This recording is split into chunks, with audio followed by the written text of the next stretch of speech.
Welcome, one and all, to this week's episode of the Síle Show. Perhaps one of the defining characteristics of a successful career today is no longer simply choosing the right profession, but having the willingness to grow beyond said chosen profession. We're living through a time of profound redistribution of value, and whilst expertise remains essential, expertise alone is no longer the defining advantage. As AI automates an increasing number of routine tasks, particularly across graduate and early career roles, the value of distinctly human capabilities continues to rise.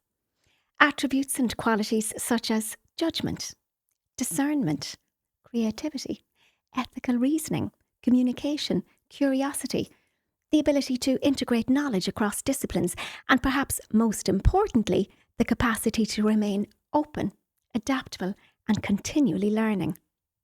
Professional reinvention is no longer the exception to a successful career. Increasingly, it's becoming part of the career itself. The individuals and organisations that flourish going forward will surely be those that continue to evolve without losing sight of the principles and values that define them. Well, today's guest is a compelling example of exactly that.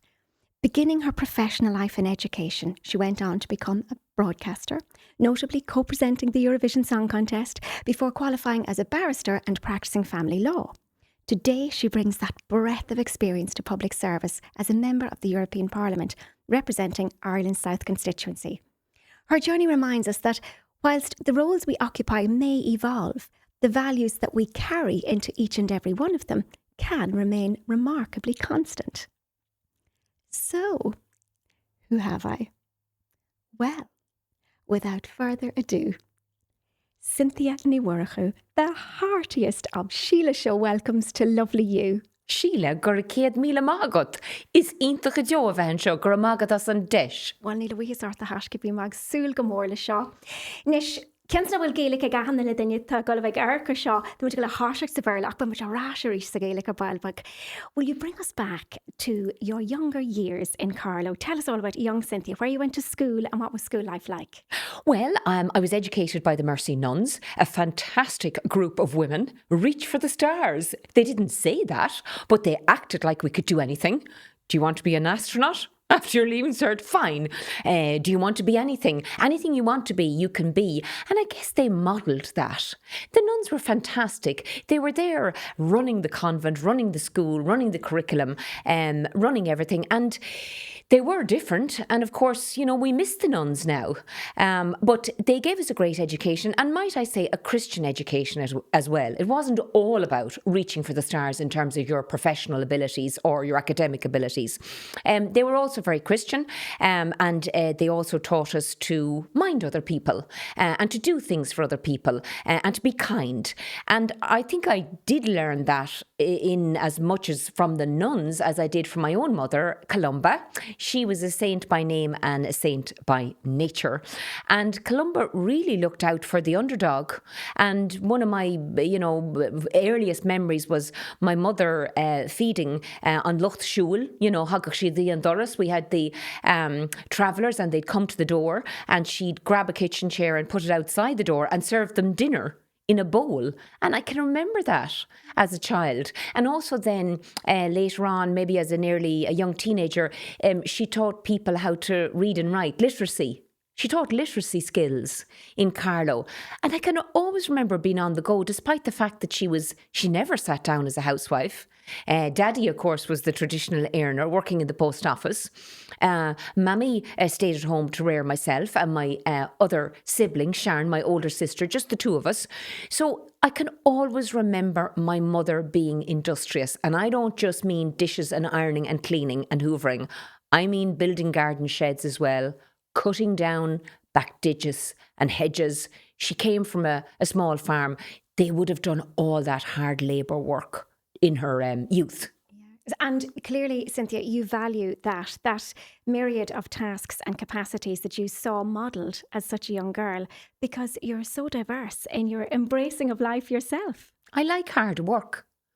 And that hard work can be manual, physical, mental, psychological, whatever it takes.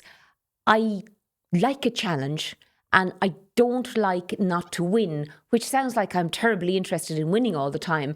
But actually, the winning and getting the prize doesn't interest me at all. It's actually the journey towards that. It's the kind of not giving up, Síle. I get that. And yes. it's not just for me, it's about somebody else as well, whether it's fighting a case for somebody as I did as a barrister, or maybe trying to get a good interview out of somebody as I did as a broadcaster, or even as a teacher. If you've got somebody who's struggling with something in the class, you want to make sure that they get there in the end. Yeah, Make them feel that they've won, indeed, that they've achieved. That's what I see in you. That's how I would interpret what you've said about your leaning into tasks with an element of competition.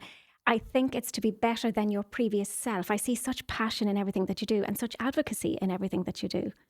Yes, I like living in the moment. I find there's a thrill in the moment as opposed to constantly thinking, how bad was I at something, or how good was I, or how will I be? So carpe diem is something that I live by.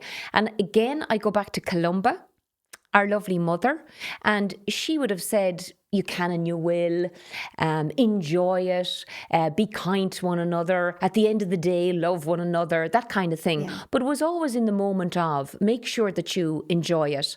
So I try and do that. It doesn't mean that I don't plan ahead. It doesn't mean that I don't reflect, but predominantly I live in the moment. You do. I can see that. And I love and honour that you're bringing that divine feminine energy into the space as a really important part of trait you. So it's very rare that I would hear somebody speaking so positively about the nuns in general. Now, I was at school in a Mercy school as well myself and had a very positive experience and ended up working in a Mercy school. It was late by the time I retired, but when I was at school there myself at 4 years of age, it was Mercy nuns that were running it. And then by the time I retired, same school, lay school.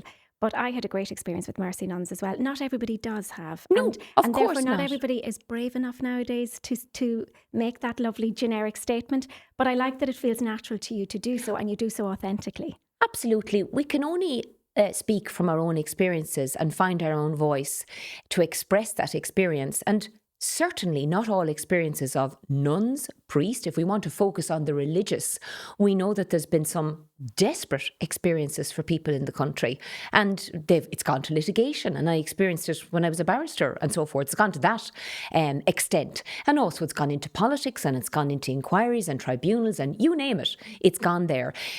But the wonderful thing about the democracy that we live in and that we should value every day, we should get up and say thank goodness or thank God or whoever you want to thank that we live in a functioning democracy, is that it does give everybody a right to have their voice heard in a professional way, a logical way, hopefully not a screaming and pushing down your throat way. But it's really important that we mind our democracy, mind our personal story, and get a vehicle and an expression for it.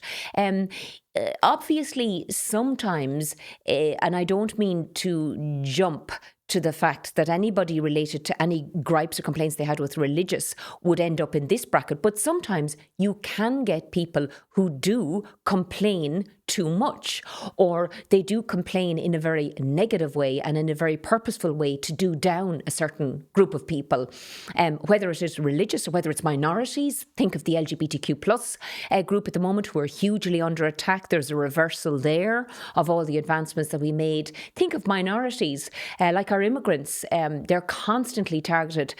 So are people who might be the subject of trafficking. And people look at them as not as victims, which we should to be supported, but they look upon them as somehow involved in this sort of business of trafficking. So it's really important that people do find an expression, but it's got to be in a democratic way, and it's got to be with the rule of law in mind and the defence of values. I love that. And stewardship comes into everything that you do. I see it as a common thread through everything that you've done back to when you were a primary school teacher, into your broadcasting, Barrister-at-Law, and now, of course, as a member of the European Parliament. So how important is stewardship to you? Yeah, really important. I suppose, what do you interpret in terms of stewardship? I just want to share this with the listeners and the viewers. What do we mean? What do we mean by stewardship? I think stewardship is a lovely opportunity that all of us get in any of the groups that we're part of. And by that, I mean, whether it's a family, having a conversation with somebody you don't know, and or whether you're in a golf club or captain of a golf club, wherever you are, you're having an influence on what's happening around you. And I think the stewardship piece is quite innocuous and invisible, but hugely important. Yes, thank you for clarifying, because it means a lot of things to different people, Síle. Stewardship has to be shared. That's for sure. And it's got to be, as I say, democratic. It's got to be collaborative. And that's one thing I guess I learned early on in life, although a lot of people would think and would assume and sometimes say it, you want to be the boss. And I suppose stewardship does require somebody at a point in time in any project or in any campaign, it does require somebody to be the boss, but you don't have to be the boss all the time. Mm-hmm. That's the important thing. I suppose I was never afraid to stand up and be counted. That's the way my mother would have explained it. Call out an injustice or call out something that you want to do or speak plainly. And I guess as a politician, I tend to do those things, and that's not really natural to politics.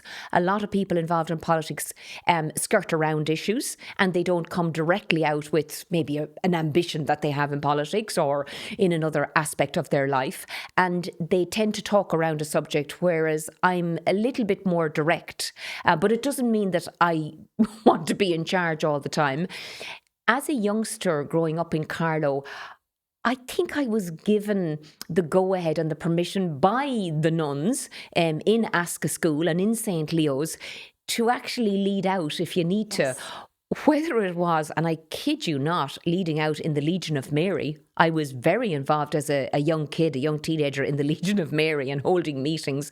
I was very involved in the church choir. I was very involved in Dagori na Dulmana. And if somebody said, is there somebody who would like to do it? Automatically, Love and Ardig, Cynthia. And then I guess the other influence was going to the Colosty Saurig from the age of 12 at the end of 6th class, going to the Irish College with Colosty Naveen. And it was again, who wants to become a Kinnera? Who wants to, do this job or that job? Misha. And then back to school, it was on the diasporachtaí, on the Forna diasporachtaí, on the debating teams. Who'd like to be on the team? Who'd like to be the captain of the team? Who'd like to? And look, I just found myself, a lot of people gravitate towards sport, or they might gravitate towards music and they might want to lead the orchestra or whatever. But I always was comfortable with communications. Yeah, and exactly as you say, leading out. That's stewardship. I consider that to be stewardship, that you're stepping into these roles where you know that you're going to have an influence. And therefore, I think it requires us to, any of us even that are public facing, and take that on and choose to do that. We have to have our own governance and our own ethics and check in with them and audit them regularly to make sure that we use our platform for the higher good. I didn't really know, though, Síle, that that's what I was doing. I have to say, not back then. And even when people now, like I'm 60, I turned 60 on the 14th of June this year. And when people look back and say, oh my God, you're amazing, or it's very impressive what you've done with your life, I actually never really think that myself. I always kept my nose to the grindstone, and I always just kept my focus on doing my best, trying to be fair. Was I an angel or a saint? Absolutely not. Did I do everything right? Absolutely not. But the things that I did, I really grafted away at them and grinded away, and I made sure that I did my best. And sometimes I put pressure on myself to do more than my best for a client and make sure that they felt they were listened to, that they got a good deal. Yes.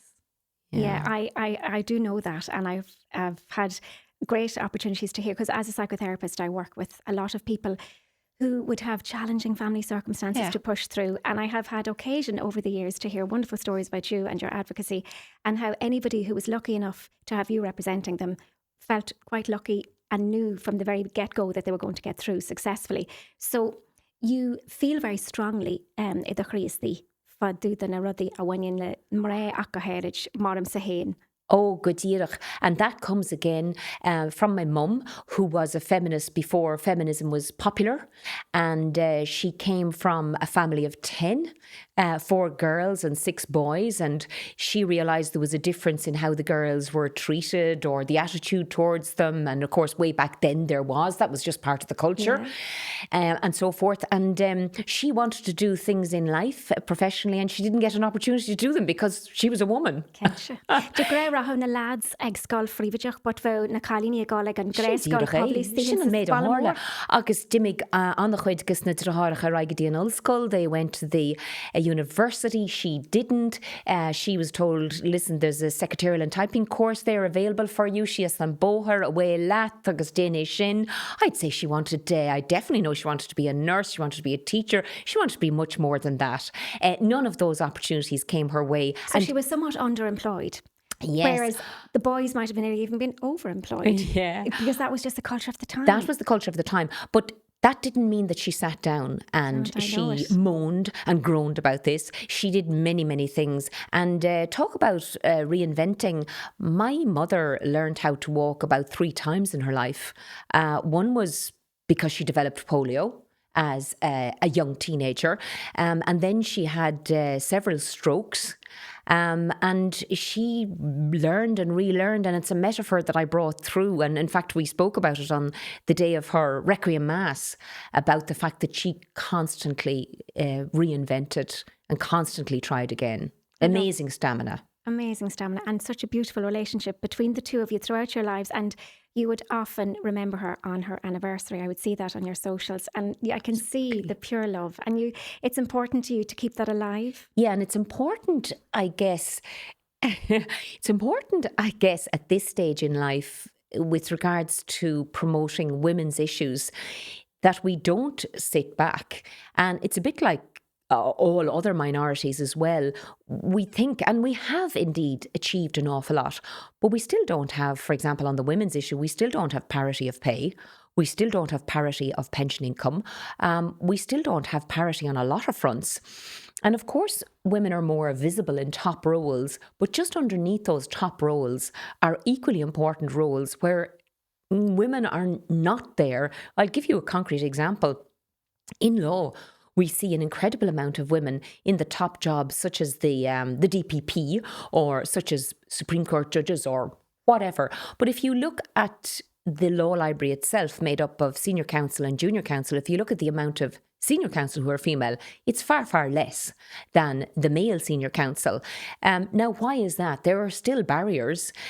If you look at politics and if you look at the Dáil figures, I'm not going to bore you now with all the figures, but there's far less women who are senior cabinet ministers around that table than there are male. And it's the same with the makeup of the TDs in the Dáil. Yes. Same with the Seanad. It's the same in the European Parliament, but it's better. The percentages are better in the European Parliament. There are certainly a good proportion of female MEPs there by comparison with male MEPs, but we're not near parity at all. We're not. And would you have the same, so even alongside those figures, would you have the same attendance at the council issues where decisions need to be made in a gender balanced way? Or would you find that some of the big decisions that need to be made would require men to be present, and perhaps it's mostly the women that are showing up? Yeah, I think it's better in the institutions in Europe, whether it's the Parliament, where I attend, whether it's the Council that the ministers will attend, or indeed whether it's the Commission, where Ursula von der Leyen and her College of Commissioners lead out to make decisions. I do see more balance, and the women do show up as well as the men, and they're in the room. Now, why is it important to be in the room? Well, you know what, Síle? Guess what? There is a yin and there is a yang. There is a him and there is a her. And we do think differently. There's nothing wrong with that. It doesn't make us better or worse, either male or female. But it means that we need to have voices around the table. And that goes for everything. It's not just for male and female. And at the moment, we've got a huge problem with social media and children online. And we know that. Without going into too much depth about it, one voice and an important cohort of voices that need to be heard at the table about any social media ban or no ban, or a ban as part of the solution in dealing with all the stakeholders involved, particularly the tech giants. One group that needs to be represented are young people. Yes. We need to have young people in there who are literally under 18. In some way, their voice needs to be responsibly heard and responsibly reflected in any changes that are made, either by the likes of myself as a politician through legislation on the European side, or our national politicians. And they are as equally important as it is to have the tech giants involved there, and also parents involved and parents groups and other groups involved. But at all times, it's very important to listen and take action. We live in a very fast-flowing, fast-moving world, Síle, as you know. And if you take politics, people are demanding answers far quicker and legislation to be enacted far quicker than we ever thought about. And that is a huge challenge. That is a huge challenge of our time for politicians, because the last thing we want, particularly me speaking as a Fianna Fáil MEP, as a centrist, left of centre, I consider myself left of centre, of the centre line of politics. I do not want decisions made under pressure and jumping to the tune of populace. Because it's very easy to say what voters want to hear at any given time, but it doesn't mean it's the right answer. Of course, that's so important. And I love what you said about youngsters needing to be involved in Europe as well, in those more local decisions for sure. But I think also in Europe, because Europe doesn't always get the good press it should get. Ireland has done really well, I feel, out of Europe. And I'm not sure that everybody understands that. They don't, Síle. Tá ceartar fad agad céad fan géad 100% right there. Unfortunately, we take Europe for granted. I kind of knew that, sort of, before I went canvassing for 3 months. People were asking me, because the local elections were on the same day, they were saying, you know, which council do you represent? Or, what election? And then you reminded them that, well, actually, the European elections were on the same day. What's that about? Never heard the European elections were on. What do you do in Europe? Oh yeah, I know something about it, not a lot. I know we get roads. I know we have the euro. I know we have this. But predominantly it was, Europe tells us what to do. There's a lot of rules, regulations, directives, etc. and legislation coming from Europe telling us what to do. Whereas in actual fact, we're ilar an énig. We're in the middle of it all, negotiating all the decisions. These decisions are not being made by somebody faces. They're being made by your own MEPs and your own government in the council and your MEPs in the parliament. And sorry, you do have a commissioner as well. He's called Michael McGrath and he used to be involved in government, and he's the commissioner for the Democracy Shield and the rule of law and protection of consumers and all the things that we want done. So look, it's up to the elected MEPs to translate the story through press and comms, social media, you name it. It's also up to our ministers and our government to relay the story, and indeed our commissioner. And everybody strives to do that. We've got a wonderful opportunity at the moment because the presidency of the Council of Europe, led out by Ireland, lasts for 6 months between July and December of this year. So I'm hoping that people will listen, and then they might read around the topic and learn a little bit more about Europe.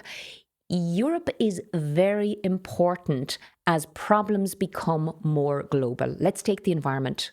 Take that as an example. Look at the awful environmental changes that are happening. Look at the weather events that are causing deaths, that are causing mayhem, that are displacing people, that are taking people out of their homes. This is not happening beyond Europe only. This is happening in France, in Italy, in Spain. It's getting ever closer to Ireland. And we need a European response. And that means we need cooperation with our neighbours. The same thing goes for a very controversial topic. And it has been since I ran for election and since I've become, and that is the Migration Pact. We need a European response on migration, and we need a united response. And of course it needs to be firm and fair and fast.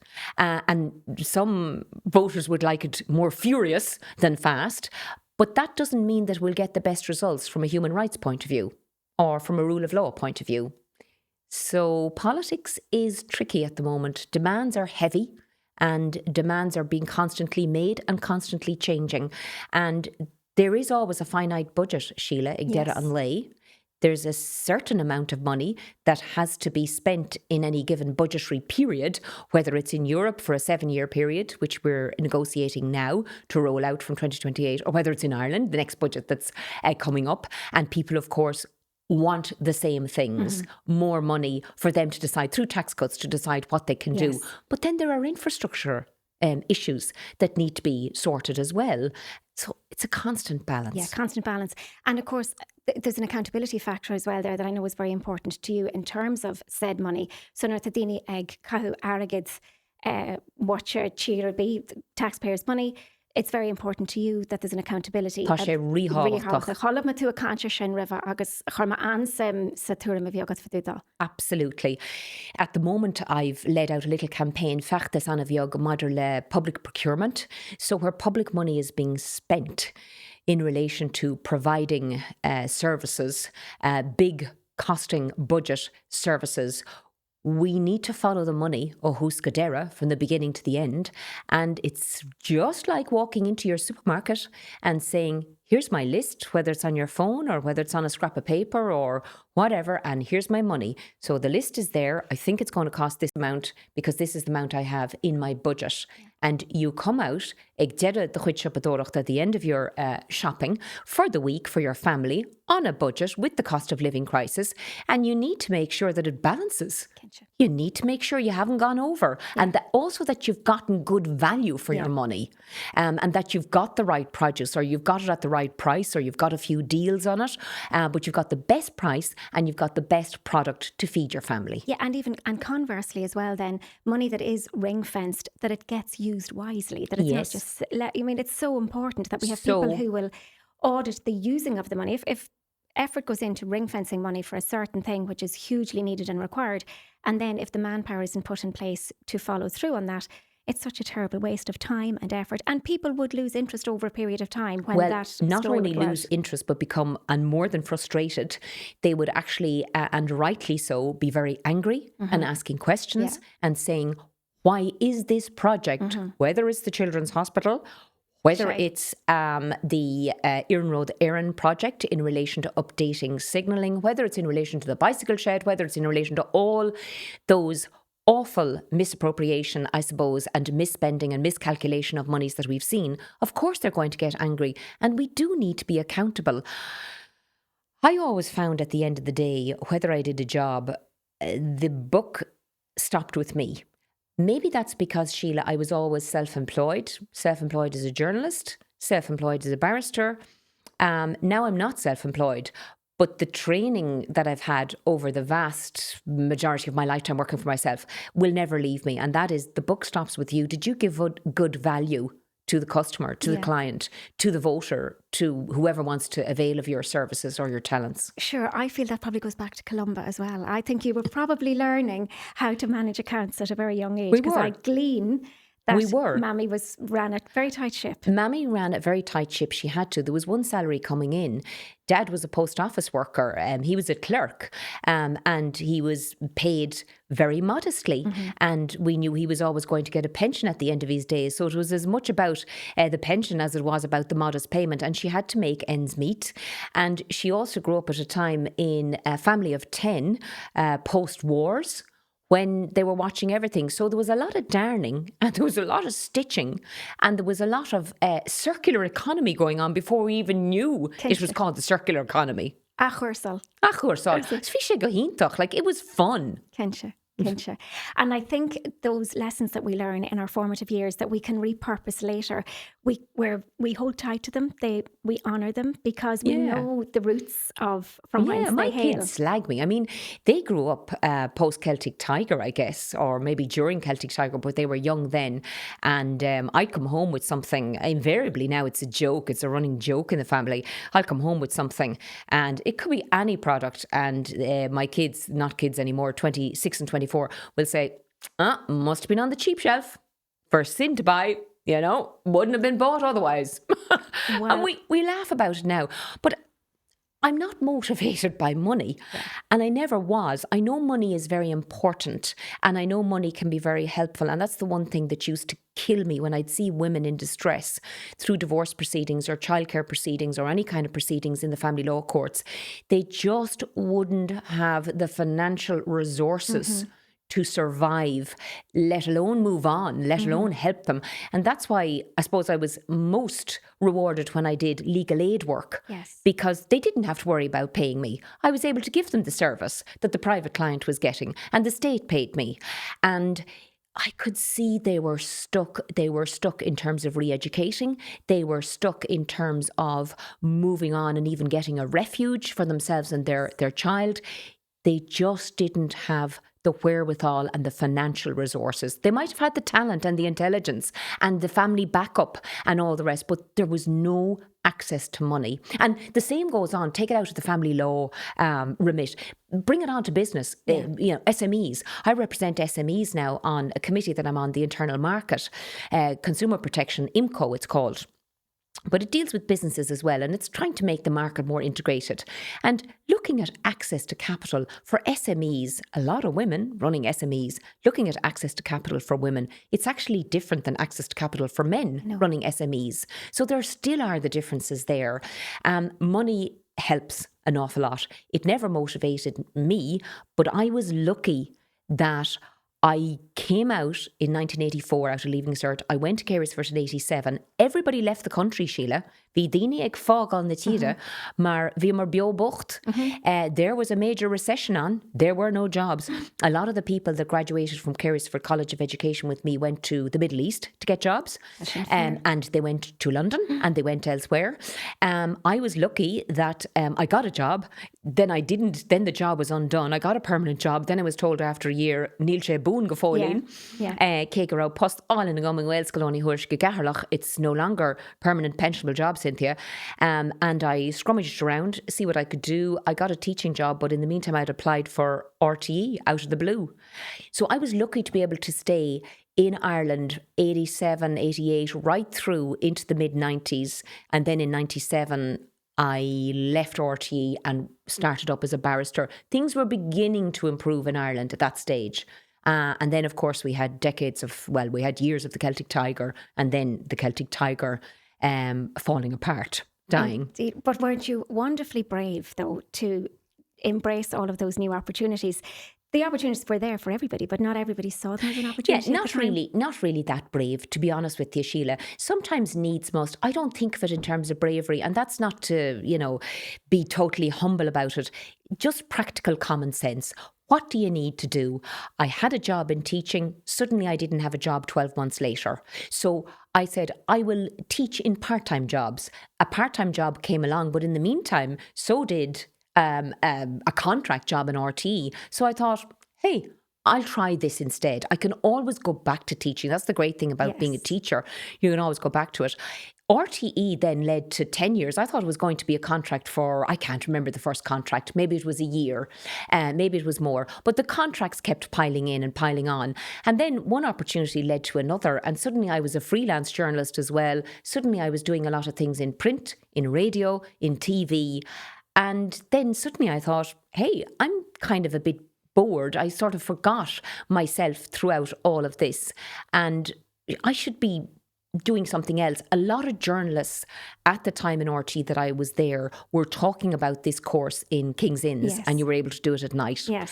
And I ended up kind of falling into that because a lot of people in the radio centre and in journalism were doing it. I ended up in a class with Theresa Lowe. Where in the world? Theresa Lowe, a great colleague in RTE. Also Vincent Brown, editor of the Sunday Tribune, ended up doing King's Inns in my year. But people from RTE had been there ahead of me. And so once I had that course done, thinking, sure, look, I might go to the law library after a whole lifetime of broadcasting, an opportunity arose that kind of dovetailed nicely with my personal life, where I thought, post-Eurovision, a couple of years on, if I really want to progress in broadcasting, I need to be going to CNN or the BBC. Neither of those really were attracting me.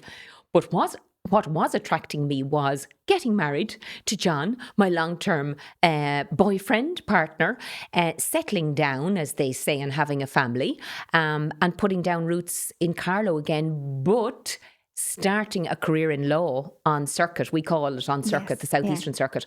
So I wouldn't consider any of those changes bravery. They were decisions that had to be made. And I think you might have trait bravery that you don't even pay attention to, Cynthia, because I think when you're in the round plug in the round hole and it's running smoothly, it's very easy to get comfortable and to be afraid to come out of your comfort zone, like to go into broadcasting after a year in teaching. I would think that's brave because you're so young and you're so public facing. Then, okay, you're in your classroom, you're the manager of your own classroom. And back then, as you say, bhí rud go homlan éirich in sa seamaranga is rud omlan ag sulsalet and you Honan Winchart. But in Asian, some of the things are common themes. You're still the manager in your own classroom, but to go from that into RTE. I suppose, what I'm trying to say is, yes, bravery is one way of describing it. Needs must is another way. But I suppose what I'm trying to say is that I don't think I'm in any way special because I did these things. I think if you're the type of person that likes to teach all your life or work like my father did all his life in the post office, that's fine too. Yes. You know, it's whatever floats your boat. Yeah. And I would always say to women or to men or to our lovely children, do whatever suits you and suits your little Cynthia or your little Síle. Yeah. Do you think they have? You see, I think that's probably where I come back to the sense of courage. I'm not so sure that our youngsters have that. I think our youngsters, and by that I would differentiate even between late teens, early 20s, mid 20s, and beyond. I think COVID did a number on them, and it has been hard for them to come back. I agree. The 20s, there's the great scatter from their friends and their university colleagues, and a lot of them feel they should have all of the boxes ticked at this stage, and they don't, and they're struggling with the dissonance of that. Oh, I think it's so different. I mean, we could spend a whole series on the podcast, Síle, talking about different decades, and now that I'm 60 I can look back and I can see different patterns and different shifts and changes, and you know, the more you get on in life, the more you, I suppose, reflect back. And as you have children and they're young adults, I think it's very tough on young people for all the reasons you've outlined. We didn't throw in the housing crisis, we didn't throw in the AI, we didn't throw in a lot of things. It is very hard. Does that mean it was better in our time? Not necessarily better or worse, but just different. Everything's relative. Yes, I agree with you. Sorry, what I want to say though about the bravery theme and the resilience and I suppose standing up for others and feeling that you can make a difference to other people's lives, not just in your own life. Look, it depends on the person. If you can do it, please share it, because it's always good for your own mental health as well to think outside of yourself. Yes. To take yourself outside of yourself. I mean, I remember in the Legion of Mary, we had to do our good acts of charity. And I used to go on a bicycle and I used to cycle down to the local old folks' home and go into Bethany House or the Sacred Heart. And I would go in and talk to the older people who wouldn't have visitors coming. And, you know, it was great just to get out and to be doing something for somebody else.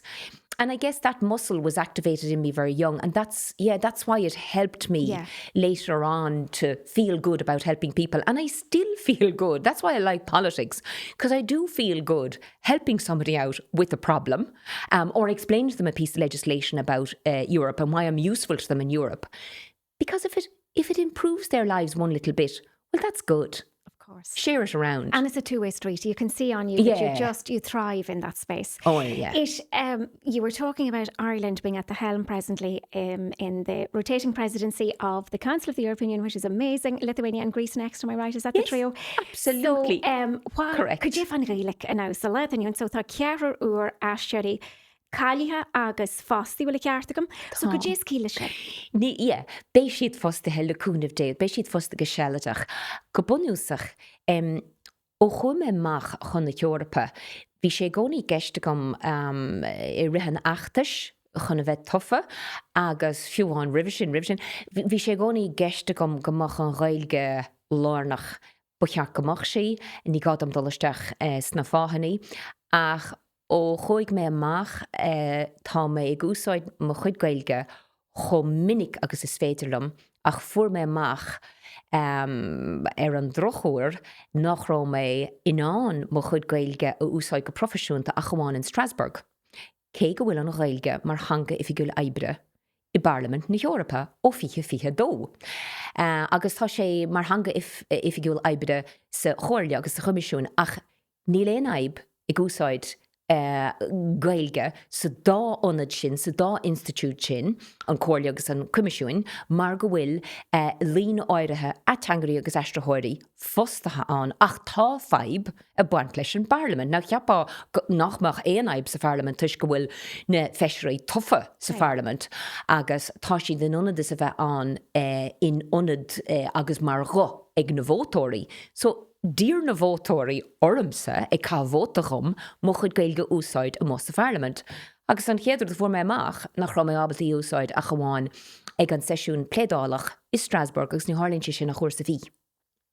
So, ón tús dagrig mé a feachtas agna, chun deire a chur leis an mhuilúd liúil, mar is mhuilúd liúil atá an, go dtí deire mohéirmise sé sin go dtí fé ní, a go mé nach mé seirbhís omláin don Ghaeilge sa Parliament.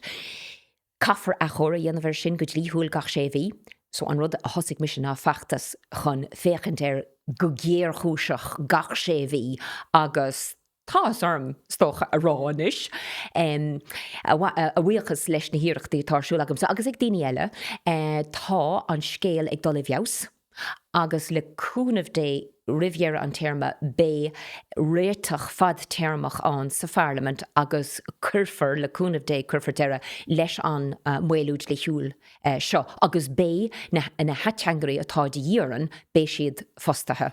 Tásúla go mé postan na búna acu, mar gan postan na búna dus na daine óga síle, tá sé tá sé aníachar iad a bhela agus iad a haring amach, mar bíon daine óga inis agus tá sé difriúla am amsa ach bíon siad ag sú leis an bhostaíocht bún.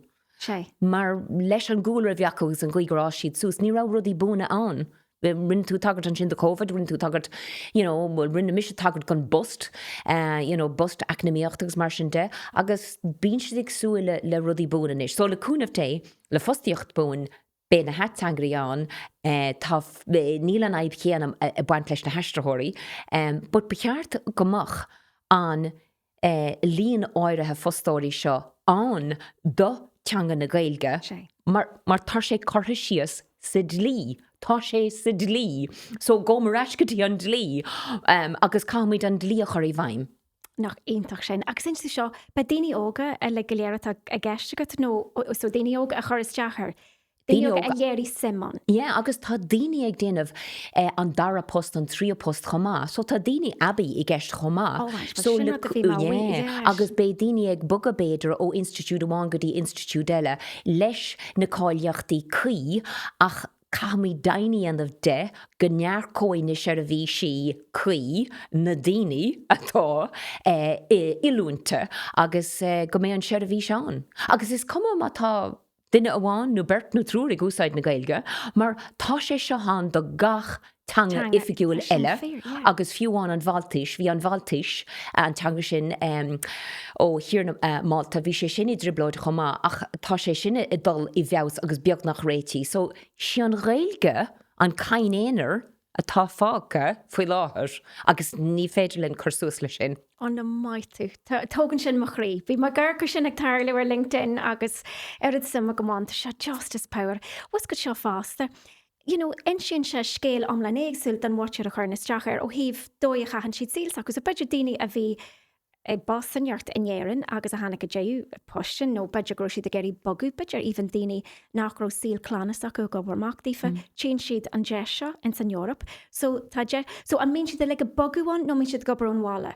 So bogan siad Bogan siad, Now, go sealadach má tá conar sealadagat leis an Institute an Parliament is féidir fannach Somalia ar a thuirtas na leanaí nó béidir má tá siad fástas ús gan ar úr dóibh agus etalt amach chuile heisiúin agus etalt amach béidir go sealadach ach le haid seirbhís omláin ebre ifiiciúil caithfar daoine a bheith fostathe gobún mar a dearm agus is cum má tá tú óg nó éasta. Tá saoil ahraí chuid mhuar, tá sé glán difriúla níos síle, bhí daine ag smaoinú ar fosbúin, ar fad a híal, éon fostaháin, inis is tócha gur phríáil mise, trí nó cead a fost nó profisiún, harma híal, ag am nuair nachrá daine eile a dhéanana, ach faoi láthair tá daine a déanamh san. Agus cílíonn sé sin go bhfuil tá Europa arás cai mé rá. Tá sé fíor himúil ó hebh cuasaí fostaíochtaí agus dá má bhíon le héine tá fechantar sin na géisteachta seo smaoinú ar tús nua. Bhach tús ítach a gceist san Europa agus tá an irid sin institúdeán cluisean daoine faoin Parliament, faoin Gcomhairle agus faoin Comisiún ach tá an irid sin ificí eile ag an Europa. Agus neart deisnig daoine le cúlairí éagsúla. Sé fíor spéisiúla bheith géisteach leis na tangacha difriúla agus fólam faoin na cultúr difriúla. Agus sin an rud is tócha is speisialtaí faoin Europa go bhfuil muid aontaithe san nifriocht, United in Diversity. sin an motto céir tá seo justice power. Even géiste leat agus a rís passion céir na bhím kaint for do dar boil. But you bring that passion to your chatting about it, which other people will take a lead from. And hopefully so many youngsters that I would work with who are feeling quite despondent and maybe an element of lack of joy in their lives for a myriad of reasons, they don't necessarily think to look beyond Ireland. And even if it's only for a period of time, they have these opportunities that I'm not sure they realise are there. Yeah, exactly. And it is up to us to keep communicating the message. And reminding them it's there, it's available. Yeah, because it's only, unfortunately, the young people who go to university where an Erasmus year is offered who actually truly wake up to the fact, through no fault of their own, that on because our doorstep.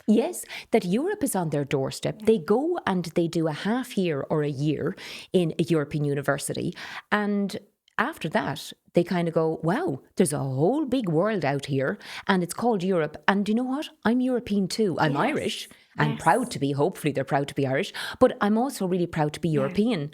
And I suppose in in our family, John and I, we have a lovely daughter, Rachel, and she went to Trier in Germany, the oldest town in Germany, to do her Erasmus year. And we love this story. She just fell in love with Deutschland and Germany and her German. She had done German in business. And she said when she came back to Ulskil na Gaillimhe for the last year, because you generally do Erasmus in your third year, she said at the start of it, at the end of this year, I'm just going back to Germany. I don't care what I do. I want to be in Europe. And it was interesting because this was before I was even thinking of running for the European Parliament. But anyway, she finished her fourth year and she flew out to Munich, and we haven't seen her since. We have. But she now lives and works in Munich and loves it and considers herself completely, European as well as Irish. Anna Bhródúil. Yeah, I love that story. And I really do hope that people are listening in and get a chance to take a leaf out of that book and maybe look further afield, because I think some people are quite tired with Ireland at the moment. I do believe that when they, when people don't go beyond the place that they were born and reared in, and maybe things haven't gone well for them, they forget to look further afield and realise, well, Lea more Jeshni, even way the notch in a rug, because they're so good too. And you've only one life. And look, it's back to whatever suits your little rhythm or your big rhythm, whatever rhythm you have. It doesn't really matter, but whatever suits you. But I just spoke to somebody this morning, and they were telling me that they were going to go through Hungary, and they were going to go through Transylvania and go on through Romania and Hungary and travel. And they were saying that they love travelling because they learn. Mm-hmm. They learn. And I always had a passion for the learning. And I think we should always remember that it's a big adventure once you get out there. It's kind of tricky to make the decision, and it's tricky on day 1, 2 and 3 or whatever, how many days it takes. But once you do it, the benefits are amazing. And I suppose I really do see a hesitancy in women, and I wish they'd challenge themselves a bit more and give themselves a bit more confidence. Again, another little scéalaoin, Síle. I was speaking to somebody in a shop recently that was closing down, and she said to me, I don't know where I'd get a job now at my age. And I looked at her and I said, stop right there now. I just want to tell you something nicely. And again, it was that little hesitancy because of maybe what's in the DNA, Yes. maybe what they're seeing and hearing and thinking all the time. And I had a little conversation, a little pep talk, and I hope I influenced her a little bit to think beyond. But I do think that women, we are so much in the caring mode. Yes. That we tend to put ourselves at the back of the queue, at the back of our minds all the time. But that's the stewardship again, Cynthia, that we have a responsibility. We can change for ourselves when we respond differently, and we can absolutely help other people to see how they can be responsible if they had a blind spot. So I think that lovely little chat that you had with that person, I hope for them it has changed their lives. I think you probably bring that to everything that you do. And even in this conversation, I know there'll be so many people listening to this in their cars or out for their walk or peeling their spuds in the evening, whatever the case is, and they'll find their bravery. I think they'll find their bravery when they hear it works. Yes, good. I don't want to come across as Mother Teresa of Calcutta, helping everybody, 24/7. But it's kind of... it's kind of just in the doing that it all happens, and you don't have to think about it too much. And some people might find it, it's too much. I don't really need that at the moment, and that's fine. There was a time, I suppose, Síle, when I would have held myself back a bit more, thinking, I better not say this, or maybe I shouldn't, or maybe I should hold off. But I suppose the longer I live, and the more people I have found have come to me to say, well, thank you for saying that, or thank you for doing that, or it gave me a perspective. And I tend to think, if I'm not harming anybody by giving a helping hand, or, giving a little bit of advice, well, what's wrong with that? Yeah, and using your platform for the higher good and in service of the whole. I think it's really important when we are public facing. I've had messages myself from people that I couldn't necessarily even place by their name. Perhaps they're married. I've seen their married name, and I'd be trying to chase them back to who maybe they were originally. Yeah. Just seeing me on social media and saying, oh my goodness, look what you've done. You've inspired me. Yes, and I think that's great. And it's great that we can do that through social media. I would really like for more women to be able to do that through politics. But unfortunately, Síle, women are just targeted mercifully on social media. And it really troubles me at the moment that it is so difficult to get young women involved. Yeah. They are running a mile from it, and rightly so. I can understand why. Yes. But that is so wrong.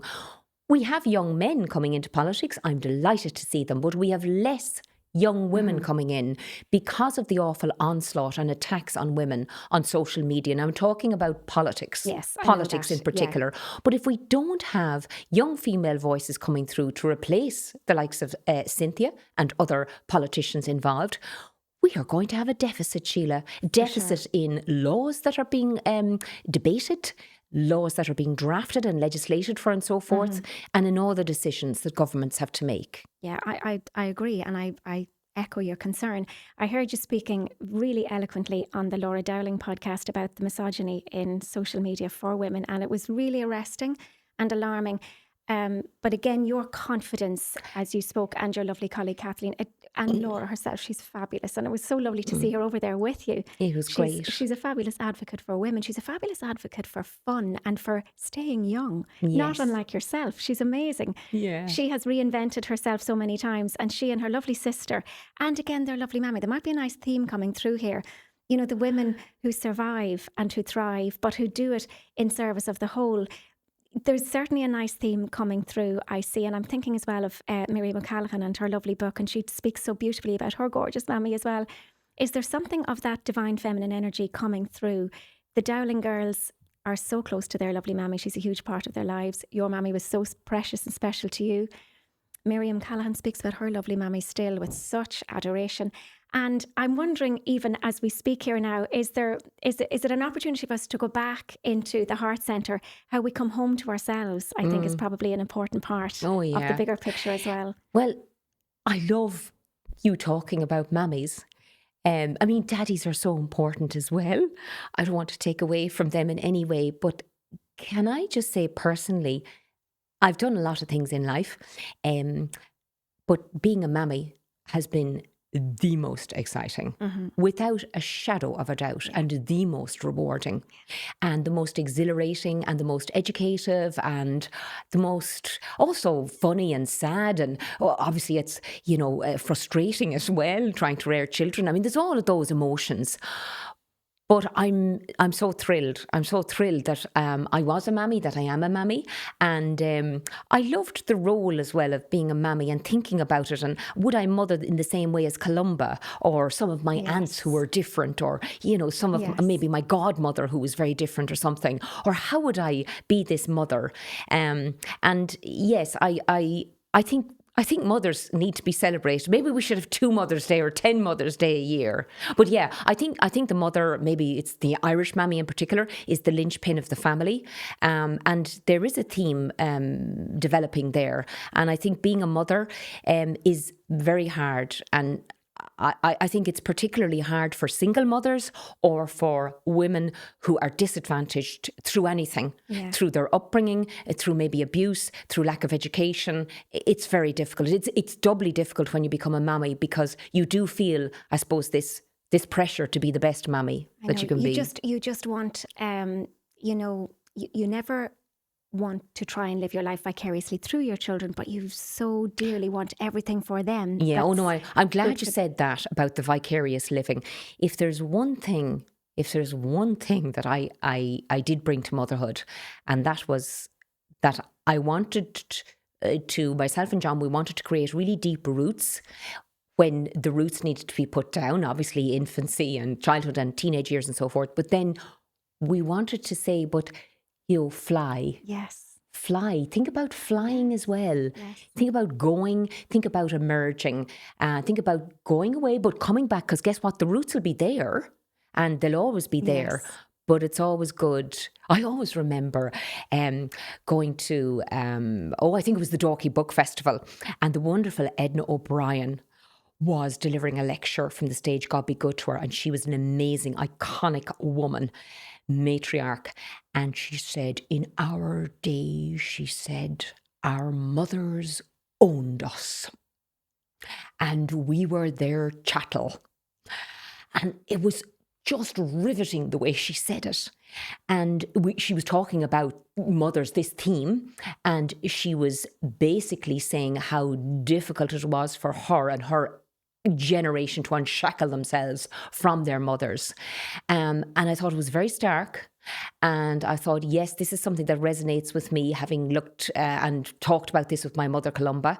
And we should never do that. Never do that to our daughters, to our sons, to our children. Yeah, I think it speaks to our own maturity as well as women and as individuals and as human beings. We're all human. I echo everything you said about it being the most wonderful achievement any of us are blessed enough to be able to experience. Yeah. Families come together in different ways for different people, and it's always a wonderful experience and a very sad time if it doesn't work out for people. But like you, I just consider my children a tiny piece of my heart off out in the world. They're walking around all by themselves and they're like satellite to the mothership. I kind of always have them on the radar, but like that, I take my hands out of the clay.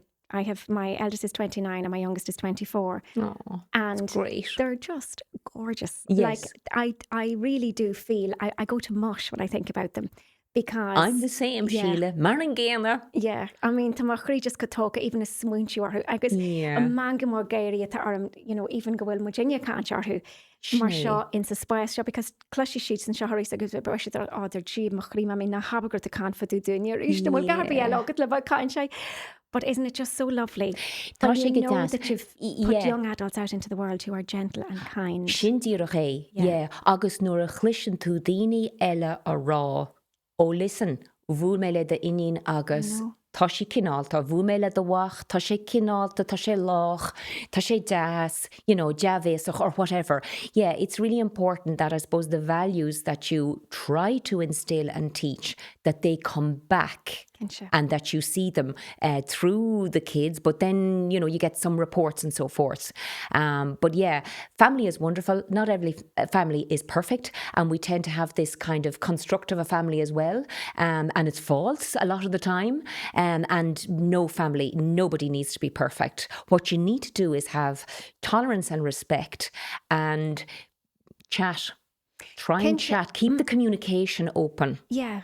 For sure, if you can. And then there are some circumstances where families just aren't going to work out in this generation. And sometimes then it's the absolute maturity to just turn your centre away and allow that to happen without adding to it, if you possibly can.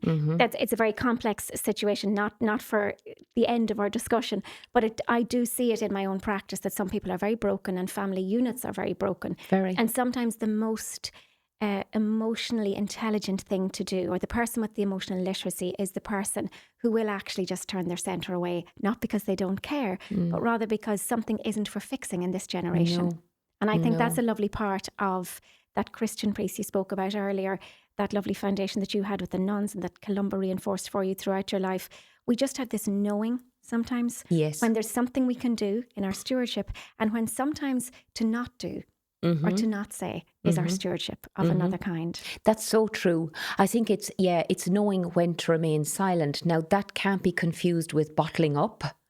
But if you knowingly bottle up something and you'll be able to unbottle it or uncork it or whatever you want to say, unpack it at another time, in a way that's not going to have negative repercussions for yourself, Yes.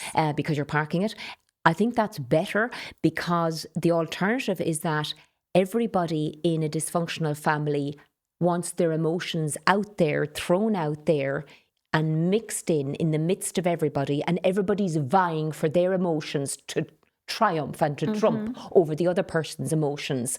And unfortunately, if the two adults are at that, then the little eyes are listening and watching and looking, and the little ears are listening, and that is awful for children to absorb. It's terrible, that because tension. it's modelled again, and unfortunately it can come down the line. What we wind up in this generation has to get unwound in the next. Correct. So if we can fix it with our little ones, our smallies, when they're with us, or even when they've left the nest, but they're still, as you say, they come home healthily. You let them go, you encourage them to go, like you put the scaldies out of the nest, encourage them to go, so they will fly home. I think that's the most mature thing to do. But I also think, as you say, that kind of the trauma industrial complex piece, where nowadays in particular, there's this sense that authenticity is to tell everything. Sometimes it's not your story to tell. Sometimes Exactly. it's not your problem to fix. Sometimes it involves so many people that really the most mature thing and the higher good, really, contribution that you can make is to absent yourself, but to do it from a vantage point of love. I think if we can see everything from the vantage point of that love that you referenced earlier, that again, you would have had a foundation in your school days. And with there's mum. a famous phrase, it always stuck in my head in terms of the family law. I don't know why, but if there can't be love, let there be manners. So you fall out of love, but there has to be manners amongst, once consenting adults. Manners means everything. It means respect for each other, for yourself, but also for anybody who's vulnerable. And that will be invariably the children, or it could be an elderly relative. I mean, I did an awful lot of farming cases, for example, and the poor mother-in-law or father-in-law or the father would be caught in the midst of all this marital breakdown. It's shocking at a very vulnerable time of their life. Of course. But the same with the kids. It has a fallout for so many people.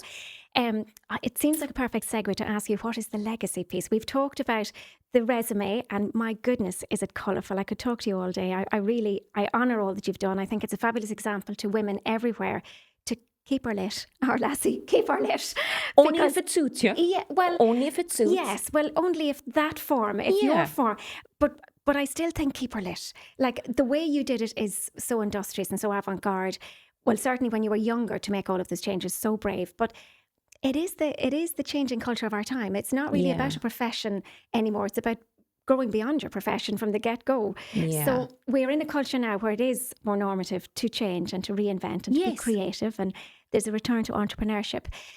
So that lovely resume piece, I hope, will resonate with people, and they'll realise, if this is not the way, let there be a way though. Use it or lose it. Like, let's live.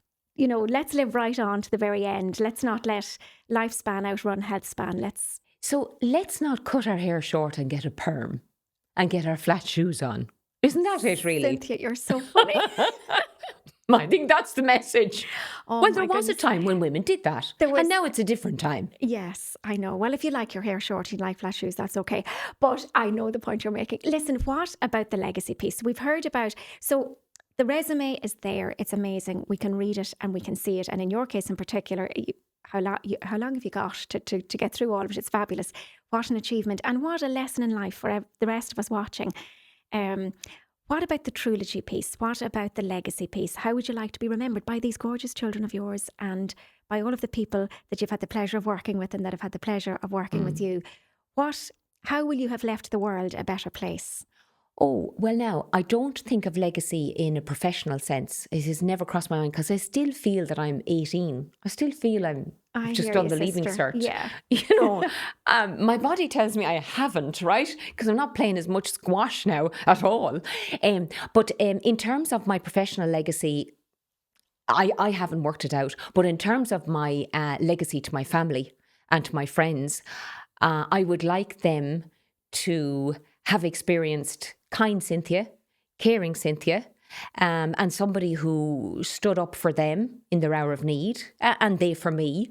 But yeah, really, really, I don't think much about legacy. I know I'm 60 now, and I know maybe, like I had this conversation with a politician recently, and they said, oh, well, my legacy is going to be, her professional legacy would be a certain piece of legislation. And I can understand that, and that's good. But I suppose I'm constantly learning, and I'm new to politics, and I have not got a set agenda. I was tempted to say, Sheila, I make it up as I go along, which is not quite right. But in terms of legacy, I certainly will be making it up as I go along. Maybe when I reach 80 years of age or something, I'll start thinking about it. Yeah, I love your attitude. Please God, if I reach 80. Yeah, exactly. So in other words, I'll just feedback what I think I'm hearing. So in other words, you have beginner's mindset. Yeah. You are as young in your 60 chronological years as you were in previous chronological years. They're quite irrelevant to you. You're just giving everything 110% and loving life. Yeah, I love life. I do. see that. And I love people. Yes. And for example, this now has been lovely. And you know, like when you I said, yeah, bevralam, if I can, I will do it. Yeah. Because I'm learning. I'm learning through this. This experience I'll take with me, and I'll have learned something from it. And it's the same with my professional life, or it's the same with helping somebody who stops me, nothing to do with my job, but asks me about something. So yeah, constantly learning. I'm constantly fistrach. I'm nosy. I'm always asking questions. Yeah, the curiosity is a beautiful piece. I think on that note we might have to leave it, Cynthia. Tá chrí go tógan yba cant, le hocalam cant le go déúin le go déine seartain Tá tú just len spree, len ceol, len scléip agus when me ansalt as an chant. Agus one misha an idichin tanya vas a gora chama agus as an session and show the fod chréile intuch gur míle mágad a híle. Only we start gur céad mágad. And there you have it. A conversation that reaches far beyond politics for sure. It reminds us that public life is not simply about legislation or institutions. At its best, it's an act of stewardship. It's about recognising that every generation inherits something of value and carries a responsibility to leave it stronger for those who follow. Whether that's our education system, our legal institutions, our language, our democracy, or our place within the European Union. None of these are sustained by accident. They endure because ordinary people continue to contribute in extraordinary ways. And perhaps that's the real message that we heard today. Leadership is less about the position we hold and more about the responsibility that we accept within it, choosing to use whatever influence we have in service of something greater than ourselves. And so, dear listeners, your task for this week is simply to ask yourself, where in my life do I hold influence? There'll be quite a list of this, you can be sure. Perhaps it's within your family or amongst your friends. Maybe it's in your relationships or your chosen profession. You might lead a team, run a business, or shape the culture of your workplace. Perhaps you're simply the person that others turn to. Maybe you're a teacher in a classroom, as we discussed today, a lecturer in university, or someone who gives their time to their club or committee. Maybe your influence is felt within your local church or community. Perhaps you're helping to preserve a language, like Cynthia, honour a tradition, or nurture a culture. Maybe you're championing an idea, supporting a cause, or simply shaping the conversations that happen around your kitchen table. Because even in our everyday conversations, we have the potential for narrative tap-in or narrative takeover. Would now be a good time for all of us to audit our stewardships, maybe? Well, if you're so inclined, maybe just take a moment to notice what has been entrusted to you and ask yourself whether or not your words, your choices, your influence are leaving people, places and possibilities just even a little bit better than you found them. Are you building connection through curiosity, generosity of spirit and courage to understand? Or are you settling maybe for counterfeit closeness that grows from shared outrage and shared contempt, maybe common enemy intimacy? Because every story that you repeat is strengthening a narrative, and every narrative is contributing to the shaping of a culture. So what culture are you helping to build? Surely the true measure of influence isn't how many people listen to us, rather who they become because they did. And as Carl Jung reminds us, the privilege of a lifetime is to become who you truly are. And so it is.